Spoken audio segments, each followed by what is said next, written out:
तो कहते हैं कि जिसके पास ताकत नहीं होती उसके साथ इंसाफ भी नहीं होता। और आज की दुनिया में ये बात सबसे ज़्यादा अगर किसी एक देश पर फिट बैठती है तो वो है अमेरिका। लेकिन अच्छा ये है कि भारत के पास अपनी ताकत है, अपनी सेना है और अपनी खुद की रणनीति है। वरना अमेरिका जिस तरह से प्लानिंग करता है, जिस तरह से तैयारी करता है, वो किसी भी देश को बर्बाद करने के लिए काफ़ी होती है। आज की ये खबरें सिर्फ अमेरिका और वेनेजुएला तक सीमित नहीं है, बल्कि ये भारत की उस ताकत की भी कहानी है जहां अमेरिका भारत के सामने बैकफुट पर जाता हुआ नजर आया। और इस चीज का कंफर्मेशन कहीं और से नहीं, बल्कि अमेरिका और वेनेजुएला के युद्ध से मिल रहा है। इस समय भारत और वेनेजुएला से जुड़ी रणनीतिक खबरें और अमेरिका ने जो वेनेजुएला पर हमला किया है, उससे जुड़ी काफ़ी बड़ी डेवलपमेंट सामने आ रही है, जिसे इस वीडियो में पूरा समझते हैं।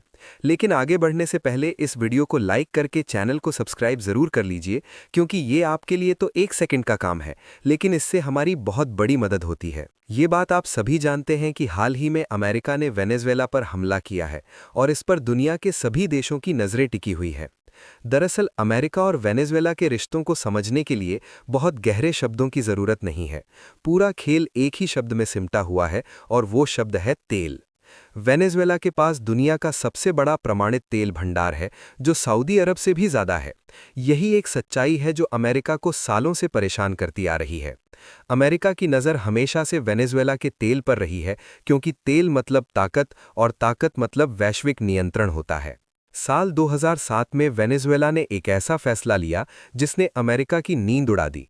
वेनेजुएला ने अपने तेल उद्योग का राष्ट्रीयकरण कर दिया और अमेरिकी कंपनियों को साफ शब्दों में बाहर का रास्ता दिखा दिया। संदेश बिल्कुल स्पष्ट था कि जो तेल वेनेजुएला की जमीन के नीचे है, उस पर पहला हक वेनेजुएला का होगा, किसी विदेशी कंपनी का नहीं। यहीं से अमेरिका ने यह तय कर लिया कि वेनेजुएला को किसी भी कीमत पर कमजोर करना है। अगर आप अमेरिका का इतिहास देखेंगे तो एक पैटर्न साफ दिखाई देगा। अमेरिका ने अपने आसपास कभी किसी देश को पूरी तरह ताकतवर नहीं बनने दिया। कहीं सैन्य हमला हुआ, कहीं तख्तापलट हुआ, कहीं गृह युद्ध भड़काया गया। क्यूबा हो, चिली हो, निकारागुआ हो या पनामा, हर जगह तरीका अलग रहा, लेकिन मकसद एक ही था, नियंत्रण। लेकिन वेनेजुएला का मामला थोड़ा अलग था, क्योंकि यहां सिर्फ राजनीति नहीं बल्कि ऊर्जा की वैश्विक ताकत दांव पर लगी हुई थी। अब जरा कल्पना कीजिए कि अमेरिका के बिल्कुल पड़ोस में एक ऐसा देश हो जिसके पास दुनिया का सबसे बड़ा तेल भंडार हो और वो देश अपने तेल का स्वतंत्र रूप से व्यापार करने लगे। ऐसा देश अमेरिका के लिए सीधा खतरा बन जाता है। वेनेजुएला अगर पूरी तरह सफल होता तो वो एक सुपर एनर्जी पावर बन सकता था, और अमेरिका ऐसा कभी होने नहीं देना चाहता। क्योंकि अमेरिका की परेशानी तब और ज़्यादा बढ़ गई जब वेनेजुएला ने अमेरिकी कंपनियों को बाहर निकालने के बाद अपने तेल के लिए नए साझेदार ढूंढ लिए। रूस और चीन ने इस मौके को तुरंत भांप लिया। वेनेजुएला ने अपने तेल का बड़ा हिस्सा रूस और चीन के जरिए बेचना शुरू कर दिया। इसका मतलब साफ था कि अमेरिका के ठीक पड़ोस में अब रूस और चीन समर्थित एक ताकतवर तेल राष्ट्र खड़ा हो रहा था। अमेरिका के लिए ये सिर्फ आर्थिक चुनौती नहीं थी, बल्कि सीधी रणनीतिक चुनौती थी। इसके बाद अमेरिका ने वही किया जो वो दशकों से करता आया है। पहले आर्थिक प्रतिबंध लगाए, जिसमें वेनेजुएला के बैंकिंग सिस्टम को अंतर्राष्ट्रीय सिस्टम से काट दिया गया और तेल एक्सपोर्ट पर रोक लगा दी गई। यही नहीं बल्कि डॉलर में लेन देन लगभग असंभव बना दिया गया। फिर उसके बाद आरोपों का दौर शुरू हुआ। ड्रग्स तस्करी के आरोप, मानवाधिकार उल्लंघन के आरोप और लोकतंत्र बचाने के नाम पर बयानबाजी। लेकिन सच्चाई यही थी कि इन सब के पीछे असली वजह सिर्फ तेल था। जब आर्थिक दबाव से भी बात नहीं बनी तो अगला कदम था अस्थिरता पैदा करना।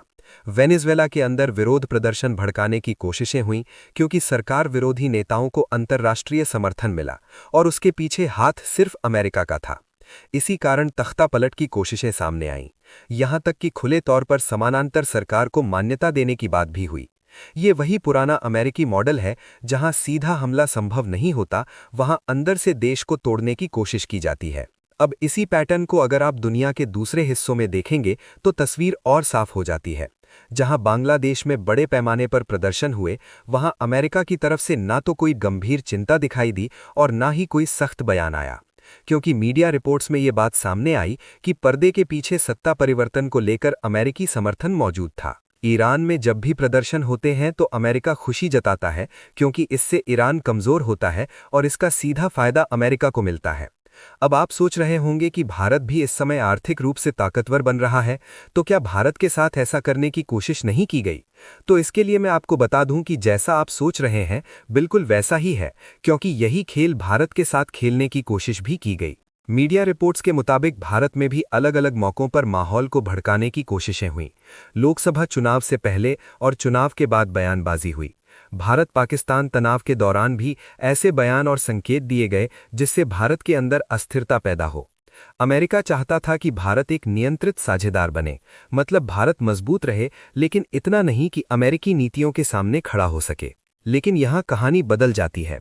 भारत वेनेजुएला जैसा देश नहीं है, क्योंकि भारत के पास मजबूत राजनीतिक नेतृत्व है, अनुभवी सेना है, केपेबल खुफिया एजेंसियां हैं, और सबसे अहम बात यह है कि भारत के पास रणनीतिक धैर्य है। भारत अमेरिकी चालों को समझता है और तुरंत प्रतिक्रिया देने के बजाय सही समय का इंतजार करता है। यही वजह है कि अमेरिका की कई कोशिशें भारत की जमीन पर असर नहीं दिखा पाईं। पिछले कुछ समय में ये बात और साफ हो गई कि भारत अब किसी के दबाव में चलने वाला देश नहीं है। अमेरिका ने क्वाड जैसे मंचों पर सहयोग की रफ्तार कम करने की कोशिश की ताकि भारत और उसके साझेदारों पर अप्रत्यक्ष दबाव बनाया जा सके, लेकिन भारत अपने रुख से 1 इंच भी पीछे नहीं हटा। भारत ने बहुत स्पष्ट शब्दों में ये संकेत दे दिया कि साझेदारी होगी, लेकिन शर्तों पर नहीं। फैसला भारत का होगा और दिशा भी भारत ही तय करेगा। अमेरिका की नीति हमेशा से यही रही है कि जहां सीधा हमला संभव हो, वहां सैन्य ताकत का इस्तेमाल किया जाए, और जहां सीधा हमला मुमकिन न हो, वहां असंतोष, प्रदर्शन, राजनीतिक अराजकता और आंतरिक टकराव पैदा किया जाए। वेनेजुएला में यही मॉडल अपनाया गया, लेकिन भारत में ये मॉडल पूरी तरह फेल हो गया। भारत की संस्थाएं मजबूत हैं, समाज की समझ गहरी है, और सेना तथा सरकार हालात को भांपने में केपेबल है। यही वजह है कि आज कई रणनीतिक विश्लेषक ये कह रहे हैं कि अमेरिकी रणनीति को भारत ने प्रभावी रूप से निष्क्रिय कर दिया है। अमेरिका समझ चुका है कि भारत को वेनेजुएला या ईरान की तरह ट्रीट नहीं किया जा सकता। भारत दबाव में फैसले नहीं लेता और न ही किसी बाहरी ताकत को अपने आंतरिक मामलों में खेलने देता है। और देखा जाए तो यही भारत की असली ताकत भी है। अगर भारत आज कमजोर होता तो हालात बिल्कुल अलग होते।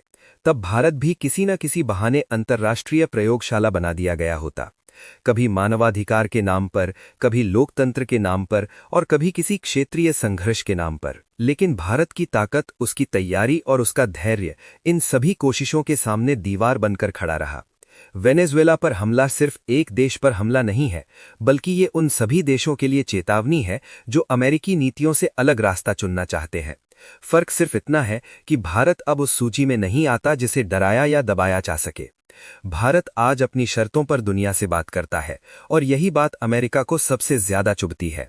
अब सवाल आपसे है, क्या भारत की यही रणनीतिक मजबूती आने वाले समय में उसे और ताकतवर बनाएगी? अपनी राय कमेंट में जरूर बताइए, और इस वीडियो को लाइक करके अपने मित्रों तक शेयर करें ताकि उन्हें भी जानकारी मिल सके। इसी तरह और भी नॉलेजेबल वीडियो देखने के लिए चैनल को सब्सक्राइब करके बेल आइकन को ऑल पर जरूर सिलेक्ट करें। जय श्री राम।